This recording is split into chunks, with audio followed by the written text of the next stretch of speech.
Y es muy importante hablar de esos temas en voz alta porque necesitamos más educación, educación para las masas. Y creo que eso es definitivamente una cuestión clave para que la gente entienda que, se quiera o no, estamos haciendo una transición hacia este nuevo sistema monetario internacional.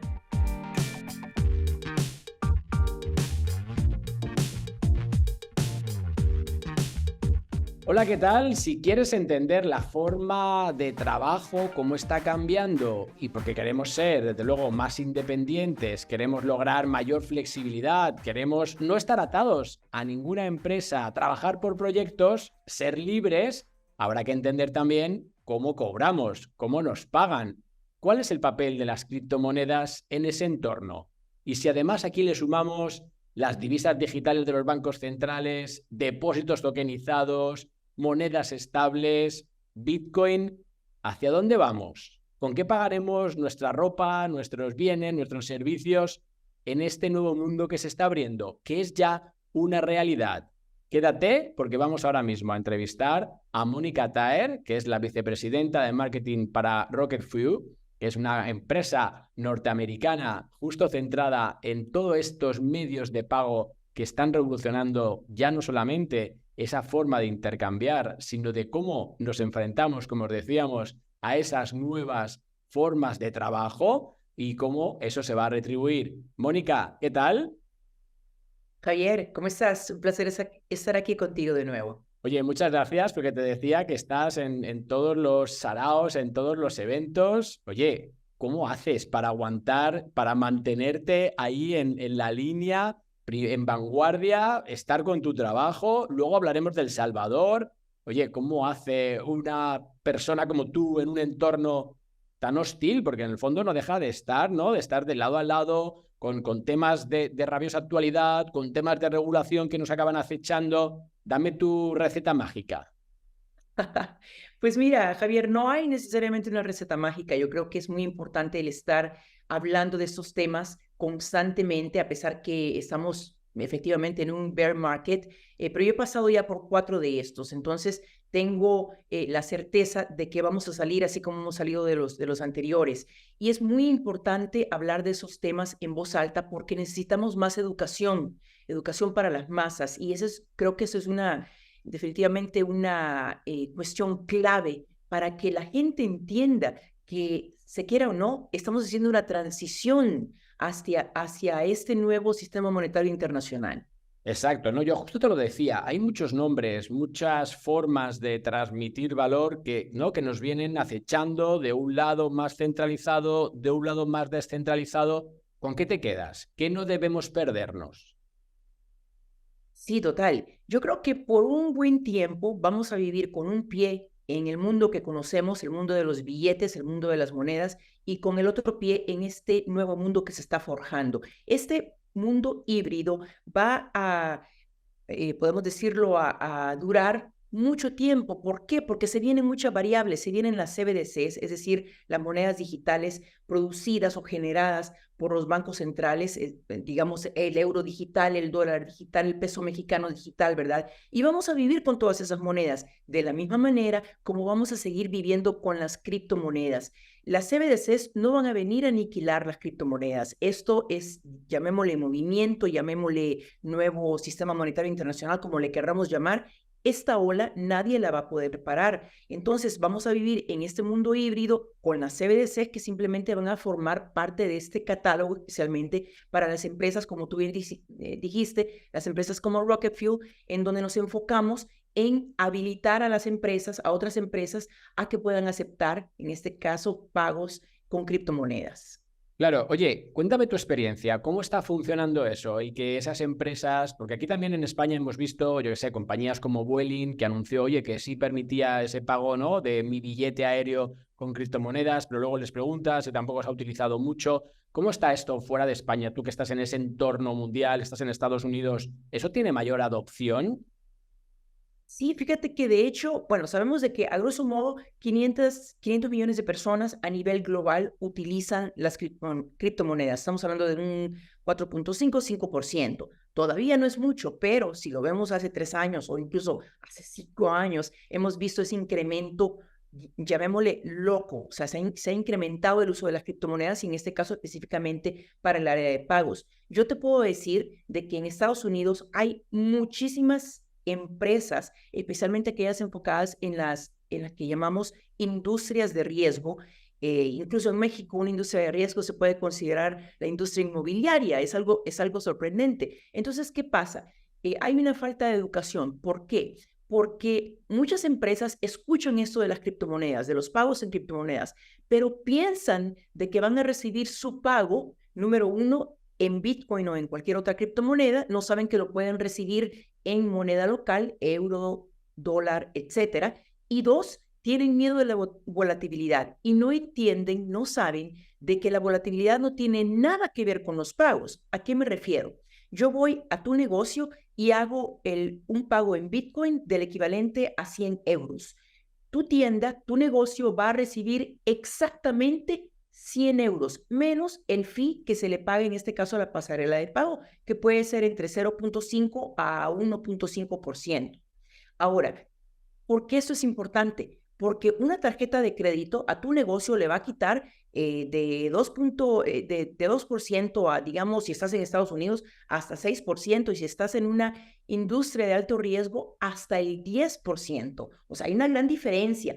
Lo maravilloso es de que tu negocio va a recibir pago en moneda local y la volatilidad no le va a afectar. Y yo creo que ahí está el detalle. Mucha gente, muchos dueños de negocios no saben sobre eso. Entonces piensan, yo no quiero que me paguen en este momento el equivalente a 100 en Bitcoin, el equivalente a $100 estadounidenses, y que a la hora eso me valga solamente $80. No es así como funcionan los pagos en cripto. Hay todavía mucha ignorancia, ¿verdad? Pero depende de nosotros el educar a toda esta gente. Claro, pasa que fíjate, desde Toro seguimos formando, intentando expandir pues toda esta nueva tecnología, esta nueva forma de hacer negocios, de cobrarlos. Luego te pregunto por esos trabajos que yo te decía al principio, si ya tienes ejemplos, ¿no? De si está utilizando o no. Yo aquí en España también intentando pues divulgar lo máximo, tú que lo haces en todos los eventos donde estás, que son muchísimos. Pero yo siempre me pregunto una cosa al final, Mónica. Nos hemos equivocado, yo llevo en esto desde 2016, ¿no? Hablando de cripto, desde un punto de vista de inversión, si quieres, pero nos hemos equivocado en intentar explicar todo este mundo y todo ese ruido de volatilidad, lo que mencionabas, de especulación, ha superado a la parte correcta de desarrollo, de pagos instantáneos, ¿no? Con capas 2 incluso, que existen hoy en día. O tú con ese terminal que estabas diciendo que puedes poner en cualquier empresa, ¿no? Y más esas si se ahorran ese 7, ese 6 o ese 3%. ¿Dónde está el error que hemos hecho? Porque llevamos predicando muchos años y aún tenemos esa necesidad de tener que seguir divulgando sobre lo mismo, ¿no? Correcto, yo creo que hay unas cuantas variables acá que nos están impidiendo avanzar. Número uno, estamos hablando de una tecnología emergente que no es tan fácil. No estamos hablando de meternos a una website, simplemente escribir el dominio, el nombre de un dominio y meternos a esa website. Es algo más complejo, que en este caso la sociedad en general va a tardar un poco de tiempo en adoptarlo, de nuevo, porque no es algo tan orgánico, tan fácil. Segundo, que es lo que creo que hasta cierto punto nos está limitando mucho, es la falta de regulación clara. Es así de simple. Si un negocio, independientemente si es pequeño, mediano o grande, si un negocio ve que las reglas no están claras y que tal vez existe la posibilidad de meterte en problemas al aceptar pagos en cripto, en este caso dependiendo del país en el que te encuentres, pues entonces no lo vas a hacer porque tú quieres jugar si eres un dueño de negocio que actúa bajo las reglas del país donde te encuentras, vas a hacer las cosas de manera clara. Entonces, no te vas a meter a utilizar criptomonedas. Yo creo que la falta de regulación, la cual, en mi opinión, todos los países tarde o temprano van a terminar regulando las criptomonedas. No vamos a poder seguir viviendo en esta jungla. Se tiene que vivir en toda sociedad con reglas, así como se necesitaron reglas para regular el Internet cuando todos tuvimos acceso, para regular tantas otras cosas. Se están viendo en este momento propuestas de ley por país de cómo se va a regular la inteligencia artificial.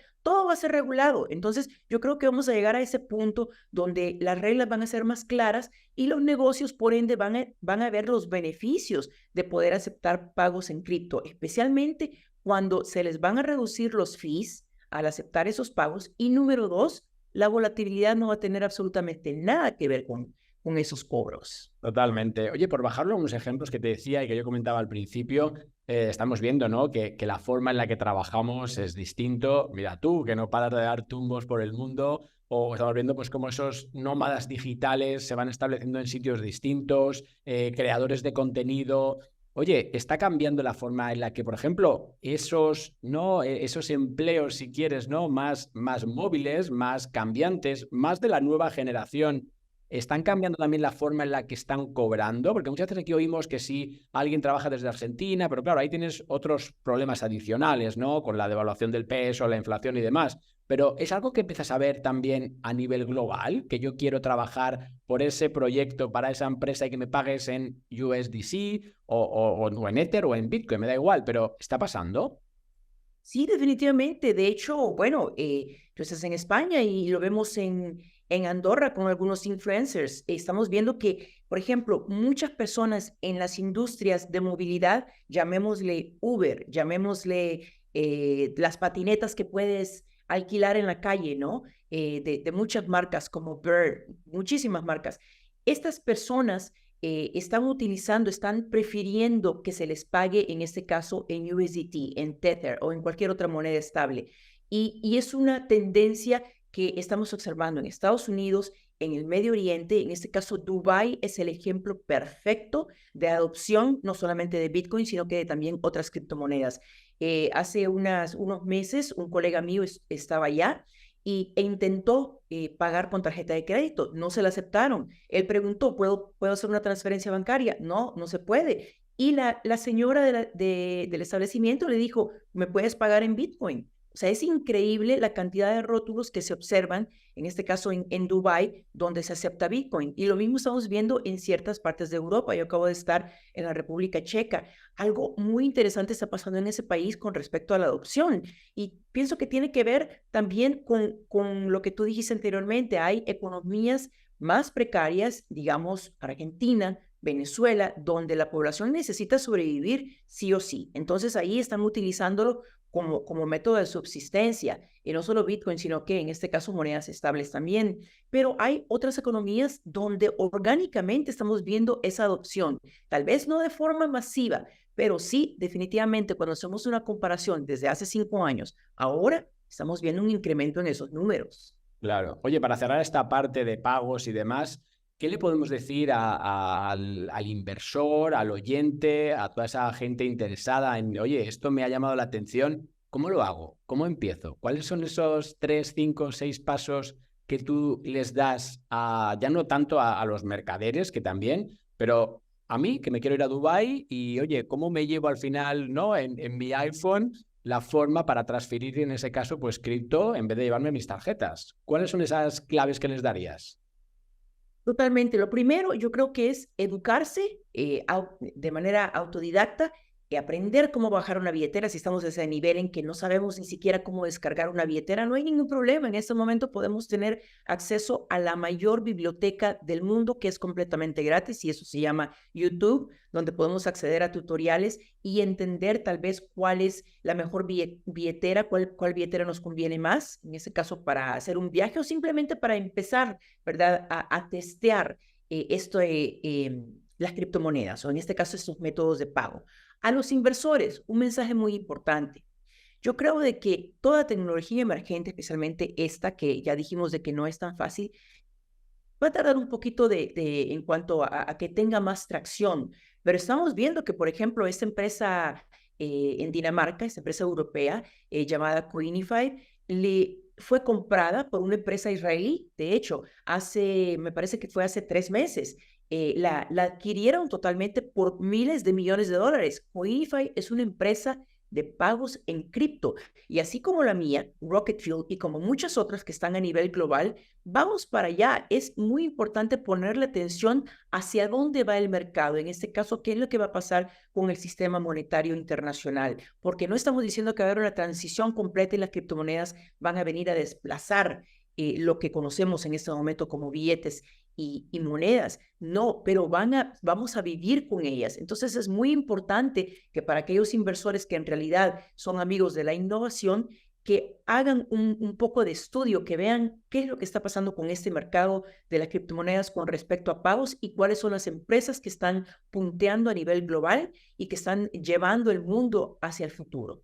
Oye, ¿tú crees así, Mónica, pensando un poco en el corto plazo o medio plazo, que llegaremos a tener nuestro wallet digital con esas CBDCs, con mis euros digitales, con mis bitcoins, con mis stablecoins y con mis tokens de inversión inmobiliaria o mis Apple tokenizados? ¿Vamos hacia eso? Totalmente de acuerdo. Es inevitable. De hecho, lo estamos viendo en este momento. Muchos de nosotros, y ya acotamos que estamos hablando de más de 500 millones de personas a nivel global. Tenemos billetera, tenemos monedas estables, tenemos otros tipos de criptomonedas, tenemos tokens. Lo que no tenemos todavía son las CBDCs, porque todavía no han salido, ¿verdad? No hay un euro digital todavía, pero sabemos que ya se viene inevitablemente. Todos, yo creo fehacientemente que toda persona en este mundo en unos cuantos años va a tener una billetera digital en su teléfono de donde va a poder hacer transacciones, ya sea de persona a persona, peer-to-peer, o en este caso hacia una empresa para poder comprar un servicio o un producto. Eso es inevitable. Quien no pueda entender ese concepto en este momento, no los culpo, todavía es un poquito difícil, ¿verdad?, de entender, pero sí les digo, hagan su propio research, investiguen, edúquense, porque esta ola nadie la va a poder parar. Y la realidad es que, sobre todo para aquellos inversores que nos están escuchando acá en eToro, si ustedes no se ponen listos, si no se ponen a la vanguardia de esa tecnología, van a venir otros que van a invertir, que ya están invirtiendo en empresas como la mía, y en este caso, en unos años van a ser más millonarios de lo que son en este momento. Exacto, a mí siempre me gusta cerrar, y con esto cierro y pasamos a la siguiente tanda de preguntas, pero me gusta cerrar con una reflexión, ¿no? Que es un poco agresiva, pero yo creo que es intentar levantar un poco esa inquietud, lo que tú estabas comentando, Mónica, y no sé si estarás de acuerdo, pero vengo a decir algo así como: si estás trabajando y no aprendes de activos digitales, de criptoactivos, en cualquiera de sus formas, perderás tu trabajo. Y si estás estudiando y no aprendes de criptoactivos, de criptomonedas, lo que quieras, no encontrarás trabajo. ¿Eso me estoy pasando o crees que vamos en esa línea? No, yo creo que tienes totalmente toda la razón. La tecnología se está moviendo de manera vertiginosa. Lo que estamos hablando el día de hoy, en 2 años va a ser ya un vestigio porque vamos a estar en otro nivel. Entonces, yo creo que definitivamente si no nos ponemos listos y a la par de la tecnología, vamos a quedar desfasados. Totalmente. Oye, cambiamos ya de tercio. Nada, nos quedan 5 minutitos. Quiero hacerte como dos grandes preguntas.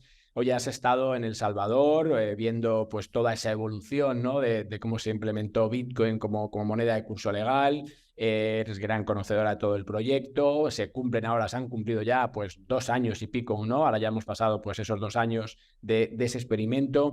Y el otro día me subí aquí al autobús y entonces se sentó una chica a mi lado y bueno, empezamos a hablar y era del Salvador. Entonces yo le preguntaba: ostras, qué suerte, ¿no? Porque estaba trabajando acá, le digo, estás mandando tu dinero en Bitcoin para allá, ¿no? O sea, lo que te están pagando, imagino que al final luego lo conviertes o vas a un exchange o lo que sea y te lo mandas con ese chivo o con todo ese proyecto que existe en El Salvador para tu gente de allá, ¿no? Y me dijo: no, no. De hecho, me miró como si estuviese loco, ¿no? Diciendo: ¿qué me dice este? Me dice: no, no, eso es súper complicado. Al final, de toda la familia, solamente mi primo, que es el como más joven, es el que sí se lo bajó. Y dije: ya, pero si tenías hasta 20 o 30 dólares allí para que un poco practicases. Y dice: no, no, es una cosa que no utilizamos. Me voy a mi MoneyGram, pago mi 12% y chimpum. ¿Qué ha pasado, Mónica? ¿Es esto una opinión aislada?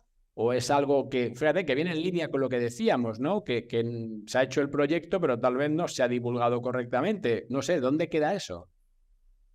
Sí, correcto, Javier. Yo fungí como directora de tecnología e innovación de negocios para el gobierno de El Salvador, justo cuando se hace el lanzamiento de la ley Bitcoin. Entonces, obviamente, estoy muy metida y sabedora, digámoslo así, de todo lo que ocurrió en ese momento y también en los 2 años posteriores al lanzamiento de la ley Bitcoin.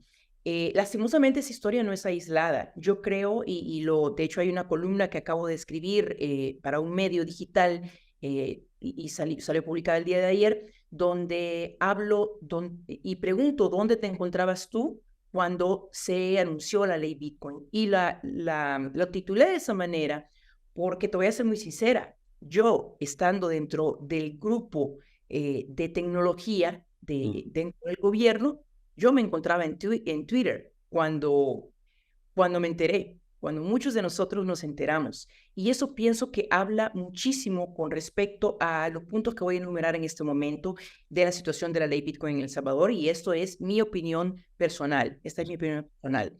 Número uno, creo que cualquier otro país que quiera regular, en este caso, las criptomonedas, y no estoy hablando de adoptarla como moneda de curso legal, que eso es algo diferente, ¿verdad? Estamos hablando de regular las criptomonedas, que yo creo que la mayoría de los países se van a ir por ahí, no se van a ir a adoptar Bitcoin como moneda de curso legal. Ojo con eso, que son dos cosas diferentes. Número uno, lección número uno, pienso que tiene que haber estudios de factibilidad con antelación para entender primero cuál sería la aceptación de la población, con qué mensaje se les debe de llegar, cuál es la meta en realidad de la adopción de esta ley. Es la meta el tratar de empujar la inclusión financiera, especialmente para los no bancarizados. En este caso, en mi país, El Salvador, el 70% de la población no está bancarizada. El 70%. Es una locura. Entonces, si tú me dices la meta es bancarizarlos, que utilicen una billetera y que puedan transferir dinero de esta manera, fabuloso. Pero la lección número 2 debe de ser para todo país el poder crear un marco educativo para poder llegarle a todas aquellas personas, como la señora que te encontraste en el bus, que primeramente piensa que la tecnología es muy difícil, porque sí lo es, y número 2, entender cómo se les puede educar, cómo se les puede explicar los beneficios de poder utilizar, en este caso, el Bitcoin como otra moneda, además del dólar estadounidense, que es la otra divisa en El Salvador.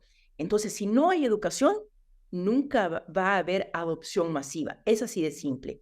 Hablabas de la remesa que la señora estaba enviando. De acuerdo a datos del Banco Central de Reserva, el banco en El Salvador, solamente el 1%, ya va pasando muchos meses, mayo, junio, julio, solamente el 1% de todas las remesas que los salvadoreños en el exterior mandan a nuestro país se han realizado vía billeteras digitales. En este caso, estamos hablando a nivel anual de 5,000 millones de dólares que los salvadoreños envían. Es una cantidad muy interesante, pero si solamente el 1% se envía vía Bitcoin, entonces, bueno, en realidad dicen criptomonedas en general, no solamente Bitcoin. Eso habla mucho también, tal vez, de la resistencia de la gente afuera, que tendría más acceso a educación en teoría, ¿verdad? Para poder utilizar, en este caso, la Chivo Wallet o cualquier otra billetera. Lección número 3. Creo que, de nuevo, cualquier país que esté pensando en regular las criptomonedas no necesariamente debe desarrollar una billetera propia. ¿Por qué? Porque en este caso la Chivo Wallet fue centralizada, es una billetera centralizada. Y el tema de las finanzas descentralizadas y de la libertad económica se centra en la noción de proporcionar, en este caso, finanzas descentralizadas a la población. Entonces yo creo que también se suscitaron demasiados problemas con Archivo Wallet. Fue mucho de prueba y error por ser punta de lanza, porque El Salvador fue el primero en realizar este experimento, cuyos resultados, en mi opinión, veremos hasta en algunos años. Y en este caso, sí y solamente sí, la población pueda obtener un poco más de educación. Súper interesante lo que comentas, Mónica, y oye, esas 3 lecciones yo creo que son clave para que nuevos proyectos, desde luego, pues no cometan o que lo hagan de forma distinta, ¿no? Que se acerquen al final a esta herramienta. Fíjate, ¿no? 5.500 millones, o sea, como que al 10% de media, no sé dónde estará la media de lo que se quedan esos intermediarios, fíjate la de dinero que es que no llega al país, de tu trabajo, de tu esfuerzo. O sea, es que, aunque solo sea por un tema ya económico, ¿no? Es que hay que ponerse a estudiar, a indagar, a intentar entender toda esta revolución, ¿no? Oye, nada, últimos 2 minutos y como sé que estás también ahora, pues eso, viajando, dando esas lecciones magistrales, hablabas de blockchain, cómo se puede utilizar para la corrupción. Oye, dame ahí, nada, unas sencillas líneas, ¿no? De cómo se está haciendo, de si realmente vas a poder verlo de forma masiva y si va a servir para que efectivamente esa desconfianza que tenemos muchas veces en el sistema, en los políticos, que es lo que pienso ahora mismo,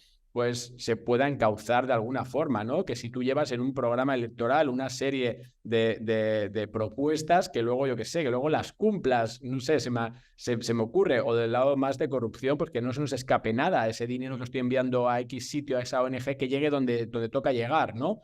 ¿Qué conclusiones sacas? ¿Qué estás contando por ahí?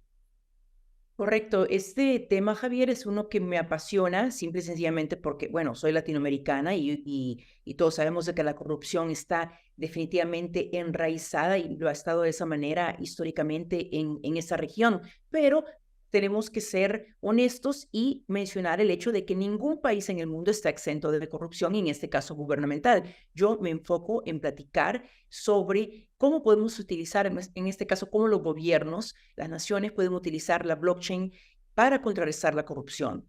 Ahora, un punto importante.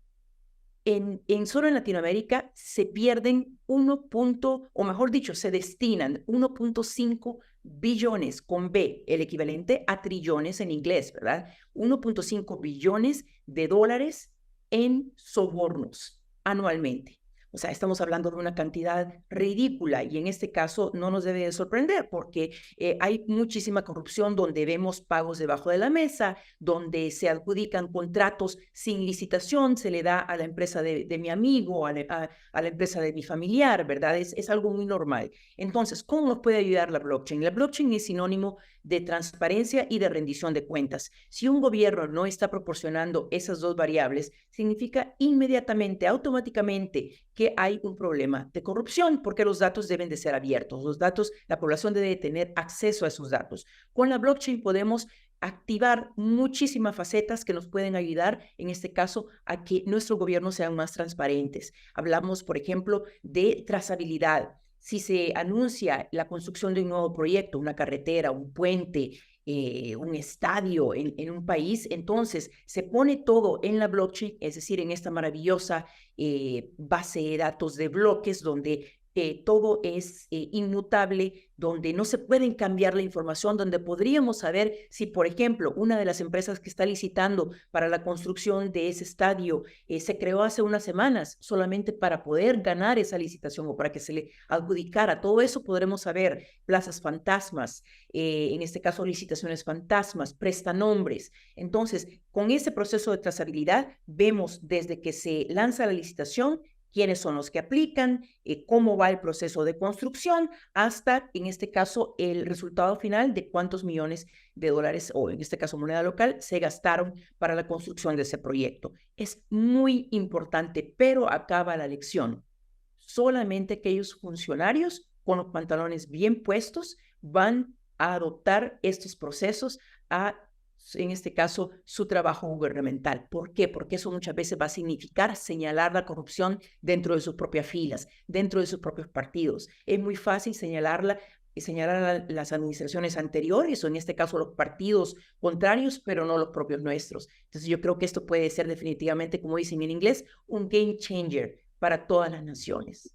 Totalmente, pues Mónica Taer, oye, esto me has dejado aquí muchos temas interesantes, pero bueno, se nos va el tiempo, a ver si en unos meses pues tienes ahí un huequito en la agenda y nos metemos más en estas materias, ¿no? Tan interesantes. Fíjate al final, Mónica, hemos hablado de pagos, desde cómo poder acceder a bienes y servicios, cómo poder hacer que las remesas, ¿no? Pues lleguen a quien toca llegar sin que se quede un 10, un 15% por el camino, o hablamos de cómo blockchain en este caso nos puede ayudar a controlar, ¿no? A supervisar todo ese buen hacer, ¿no? Que deben tener en este caso los gobiernos, ¿no? O sea, Vamos, es que a medida que te metes en esto, no sé si te pasa, pero se te abren puertas y es infinito, ¿no? Se está creando, estamos desarrollando, encima de código abierto, encima transparente. Ostras, como tú decías, esto lo cambia todo, ¿no? O sea, que al final no podemos quedarnos atrás. Definitivamente es, en este caso, importantísimo que nos convirtamos en autodidactas, que sigamos educándonos independientemente de la edad que tengamos. La tecnología no es solamente para la gente joven, tenemos que adoptarla y tenemos que seguir leyendo, porque el día de mañana tal vez vamos a necesitar definitivamente una billetera digital para poder realizar un pago. Eso es. Pues Mónica Taer, muchísimas gracias. Y aquí despedimos también pues esta conversación con líderes, donde ya lo ven, que hemos abierto muchísimos temas para que justo hagamos eso, seguir explorando, aprendiendo y al final viendo que hay otra forma muy distinta, más transparente, sin asimetría de información de hacer las cosas. Aprovechémoslo. Hasta la próxima.